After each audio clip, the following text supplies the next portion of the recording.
rồi ta tu cho nhân đến niềm còn tình trong tình qua ai thêm bằng hết con vô hà niềm còn ta trong đời nhân mà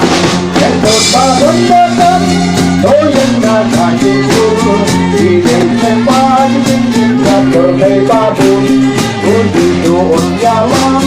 mang cả gì mang cả bó rồi mang cô ba con ta cả bọn bọn trong nhà tôi đâu là đội trưởng hồn ba lo có những người ngàn đời tân nghề nghe chuyện thì dù là đây vẫn có loạn hà đồ văn đại dân là bà chỉ chấp ra đây cũng được ngồi trên vô hội nhà làm nhưng một bà thân ba tan tôi lên đã cả chị tôi vì đây gần dành cho tôi đi trên chuyện cha tôi thấy ba buồn tôi vì dù nhà la mà chẳng gì mất ta bé ô làm cô là văn ai là bỏ mạnh trong gia đình nào buồn tại vì bà cha trong năm tháng tôi được dành thì giao lên là đồng trường một đi ba có nhầm rồi những người ta nghe không chuyện gì dù là đây vẫn có hoàn hà đủ mạnh đại dân là bà chỉ chấp ra đây trường ngồi trên chỗ